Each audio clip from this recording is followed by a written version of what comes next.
Subscribe करते वक्त bell icon को जरूर प्रेस करें जिससे लेटेस्ट एजुकेशनल वीडियोस का नोटिफिकेशन आपको मिलता रहे।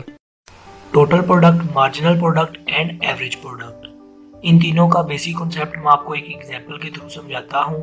टोटल प्रोडक्ट, नाम से ही पता चल रहा है टोटल प्रोडक्ट, जितनी भी प्रोडक्ट है। टोटल प्रोडक्ट मतलब आपने एक कंपनी लगाई, आपने एक मजदूर को बुलाया। मिसाल के तौर पे जस्ट इमेजिन आपने एक मजदूर को बुलाया, उसने टोटल प्रोडक्ट जो है आपकी प्रोड्यूस की 100। आपने कहा इजाफा किया जाए प्रोडक्शन में, आपने दूसरे मजदूर को बुलाया, दूसरे मजदूर ने प्रोडक्शन जो आपकी बनाई 200 और उन दोनों ने मिलकर 300 टोटल प्रोडक्ट आपकी हो गई, तो उसको कहेंगे हम टोटल प्रोडक्ट।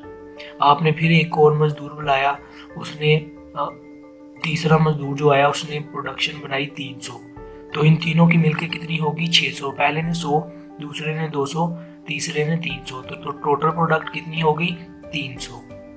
आगे है मार्जिनल प्रोडक्ट। मार्जिनल प्रोडक्ट ये है कि पहले मजदूर ने की प्रोडक्शन 100 प्रोडक्शन उसने बनाई, दूसरे ने बनाई 200, तो 200 को जब 100 से माइनस किया तो बचा क्या 100, तो 100 जो है वो हमारी मार्जिनल प्रोडक्ट है।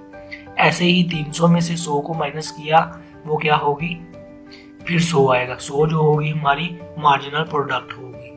आगे है एवरेज प्रोडक्ट। एवरेज प्रोडक्ट का फार्मूला है टोटल प्रोडक्ट डिवाइडेड लेबर। जितने आपने लेबर लगाए हैं उसको टोटल प्रोडक्ट को जितने आपके लेबर लगाए हैं उस पर डिवाइड कर दें। मिसाल के तौर पे पहले मजदूर ने 100 प्रोडक्ट बनाई, दूसरे ने 200, तीसरे ने 300, टोटल हो गई 600। 600 को डिवाइड किया 3 पे तो आंसर आया 200। 200 जो है वो हमारी एवरेज प्रोडक्ट है। एवरेज प्रोडक्ट जो निकल रही है वो है 200। आई होप दोस्तों आपको टोटल प्रोडक्ट, मार्जिनल प्रोडक्ट और एवरेज प्रोडक्ट का बेसिक कॉन्सेप्ट तो कुछ तो पता चल गया होगा। अगर वीडियो अच्छी लगी हो सब्सक्राइब और लाइक करना मत भूलिएगा। खुदा हाफिज़।